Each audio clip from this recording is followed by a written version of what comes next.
When something hurts, we just call a doctor, so why not do the same when it comes to your mental health?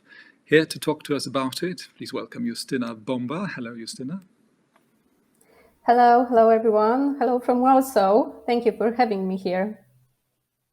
Hi, Justyna, did you have a chance to watch the previous session when we talked about the imposter syndrome? Yes, I have. Well, I was thinking about this last quote that Ekaterina left us with. Well, obviously, some people believe in such statements a little more than others, and one almost wishes they didn't, on the other hand, because especially, again, in politics, when you think about it, sometimes we get the impression that if some of our leaders in politics decided to follow a career in becoming a self-love coach instead of political leaders, I think the whole world would benefit much more than in their political roles, I suppose. You represent MH Helpline, which works in partnership with Diversity Hub. Can you tell us a little bit, as a starter, establish a little background? What is MH Helpline? Yes, that's a new project, let's say. I think Tadeusz, who is the CEO of this project, will tell you more details at 1 p.m. or so. But for the start, this is a kind of new version of help that is very demanded especially in this pandemic time. It's an video online help.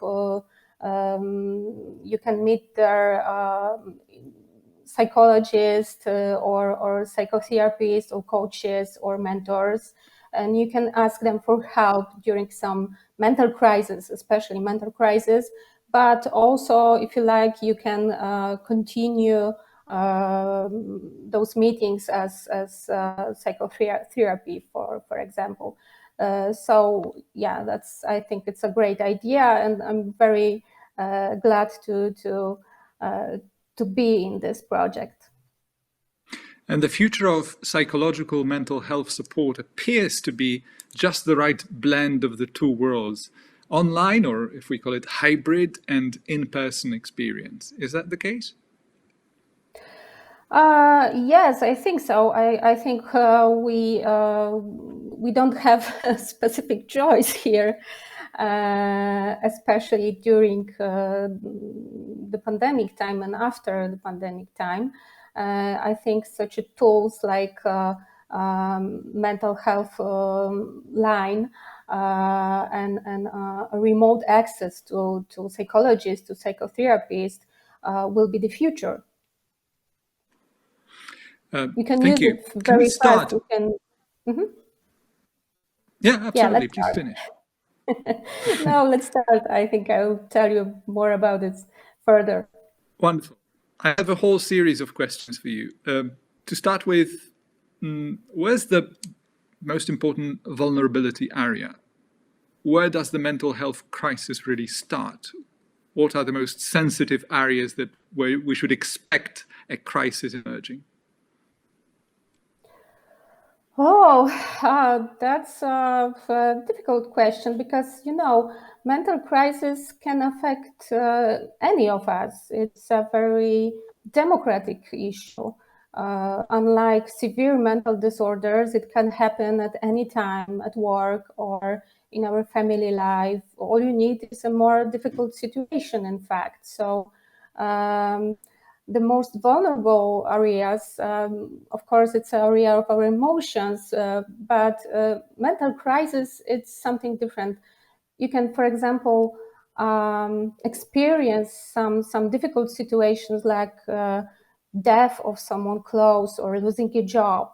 But on the other hand, you can experience a burnout, which is not so obviously strong situation. It rather increases with time, and it is also a kind of crisis, mental crisis. So how do you distinguish between, say, mild disorder? I mean, without professional consultation, before you reach the stage where professional consultation is required. Because what you're saying, it sounds like a mental crisis is more of an emotional overload situation, a temporary situation, which can deteriorate or turn into a disorder. Yes, some may ask that or quote that mental crisis is some kind of shorter mental disorder. Yes and no. On the one hand, mental disorder. I think yeah, I heard a such psychiatrist would feel offended expressions. at that. Yeah. Yeah. But on the one hand, I want to stress that mental crisis is not a regular mental disorder, for sure. We have to remember that more complex mental disorders are often a result of several causes, like our early experiences with important persons, for example, a process of socialization in our childhood, and as well our genetics to some extent. On the other hand, I want to say clearly, it's very important that without a relevant help, a mental crisis may increase in time, destroying our emotions or even disintegrating our personality in time. So yes, it may end up with long-term mental disorders, for example, depression. But That's why before I it want to gets stress there, here. Yeah. yeah. Before it I just gets there, wanted what are the symptoms that we should be after? The simplest to recognize and the most alerting symptom is the change. The change that you observe in a daily functioning. Please observe yourself, whether you sleep not well, whether it's more difficult for you to start the day, for example, in the morning, whether you have less energy than usual, or it's more difficult for you to concentrate on the jobs.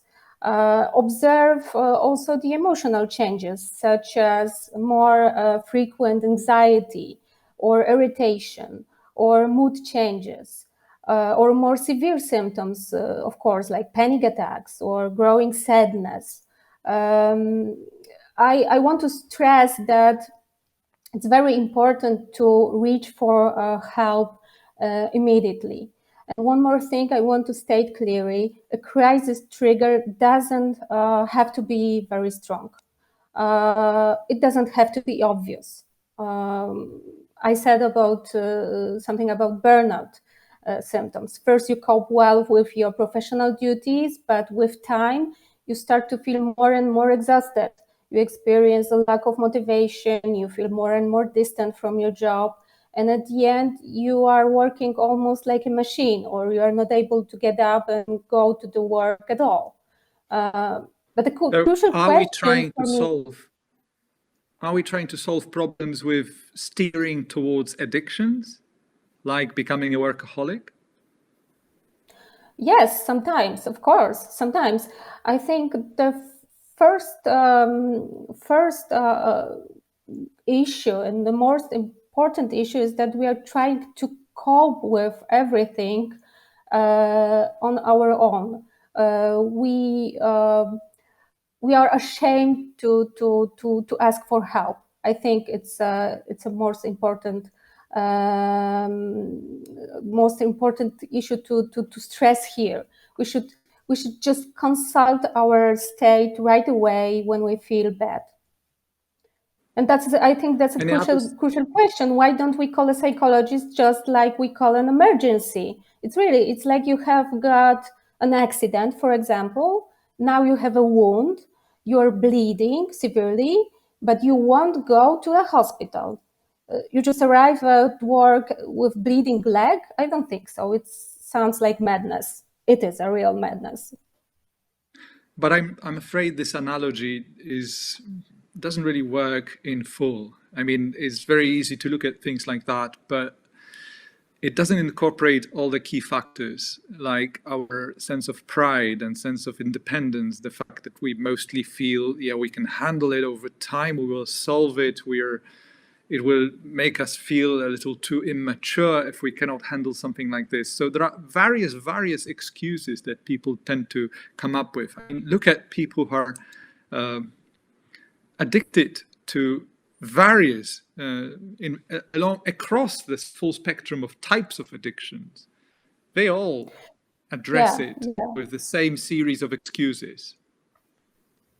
Yes, you're right. Of course, you're right. Addictions is another huge problem, but everything starts with a shame. I want to stress it very clearly. I hear often from our patients on the mental health helpline that they felt ashamed even before they call us psychologists. Not to mention about being ashamed. Is it shame alone? I wonder, because I think this might just be a little too easy a categorization, because when you think about how frustration and being annoyed with one thing or another can migrate to, just like you put it, eventually maybe even shame. But is it always shame alone? Of course not. There's also lack of knowledge because, no one teaches us how to care about the mental shape, about our mental health. They taught us how to brush our teeth regularly, for example, or to call a doctor when you feel not well physically, but not mentally. But we are used to judge ourselves. And it's a huge problem. Almost all the time, we judge ourselves at school, at work, even at home, in our family roles. We used to judge ourselves pretty severely. We don't want to be perceived as too weak, not productive enough, especially in business environment. Please ask yourself: would you call a psychologist right away if you have started to feel bad? Mm-hmm. That's a fair question, of course. But tell me, in companies, people, especially during coffee breaks and meeting after work, they talk about finding just the right doctor for their child who is sick, and basically daily life situations. And when it comes to psychological health, it's still a bit of a taboo, isn't it? It's a sign of weakness. Oh, you're so right. I worked in business over 15 years, also in international corporation. I know that mental health have been some kind of taboo until now, yes. But I also conduct studies in my lab, the university, on well-being and mental shape of employees. And I must say that I can see that attitudes to mental health are changing in time, although they are changing very, very slowly. I think the issue is that we created in business an image of a perfect employee, someone who is almost like a machine, very fast, always perfect, always fresh, always ready for a new challenge. And just now, business leaders have started to see that it's not possible to be such an employee all the time without costs. Organizations sometimes forget that employees in 21st century work intellectually, and there is no chance to be intellectually efficient or creative when you are in a bad mental shape, period. So just like we talk about any other health problems, we should start to discuss and support ourselves also in this business environment according to some mental issues. What you're saying, it sounds like we're trying to identify this problem at employee level. They shouldn't be ashamed. It shouldn't be a taboo. They should learn how to talk about it, how to be more genuine and open. But at the same time, you yourself mentioned a while ago that companies continue to foster a meritocratic, competence, achievement-based models with all sorts of metrics attached to that. More than that, role models. If you look at the biggest technological companies worldwide, if you read biography of one of the most famous visionaries and leaders in the technology world, you will hear about him continuously repeating that they're interested only in top-class employees, A players, the best of the best. So how much space is there really for sentiment? Because are we planning here now to start blaming employees for not being too open, too direct? But at the same time, are we talking about any organizational fertile ground for really having this kind of a conversation? Because are you trying to tell me that if an employee comes, okay, I've been having those psychological problems for a very long time, but because I'm strong and educated and disciplined, I've been fighting them also and doing the best I could, but it's reached a point where it really is a crisis now. So do you think on a purely intuitive level, this person will feel, yes, but my organization will save me, help me, support me, be patient while I'm doing with that? Are we talking about this kind of ecosystem already, or are we just starting on the road to that ecosystem?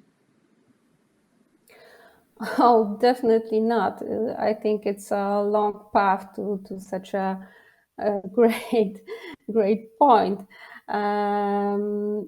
But you know, we have to start with some point, and I just want to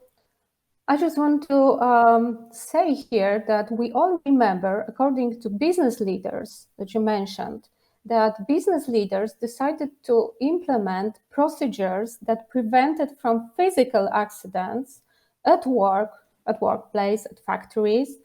And it was years ago, and they decided to do this because the costs of accidents, physical accidents, were too high. So now I'm talking to you, to business leaders as well. Now it's time for mental health care and for proper prevention, because costs of burnout and depression are growing very, very fast. So I think it's some turning point right now because of the pandemic. You know, pandemic just shed the light on some problems like mental health, and we have to start to discuss them, because mental health was a second or third or further problem until now. And now we can see that mental shape, mental health is really important when you want to be intellectually in a good shape, when you want to be intellectually effective. I'm sure, Justyna, it might still be a little too early for quantifiable, reliable research or surveys showing us how big this trend is, people facing more mental health issues now. But can you think of a study that we could recommend for our leaders today itself? There are many studies as well already. For example, even in my lab, we studied an influence of everyday kindness and creating a culture of being kind one another. Also at work, in business environment, the influence of everyday kindness on our well-being, on our individual shape, and on pro-social behaviors during the pandemic time. And there are a research, yeah? Yeah, please continue. There are already research that showed that the level of anxiety experienced at work is increasing very, very much during this pandemic time. And you cannot work effectively intellectually when you feel bad, when you are in a fear all the time. So we have to do something with this topic. We have to start to do something with a mental shape. I'm sure we couldn't agree more with you on that one. Justyna Bąba, thank you for finding the time, for joining us. Justyna Bąba, mhhelpline.com. Good luck. Thank you so much. Thank you.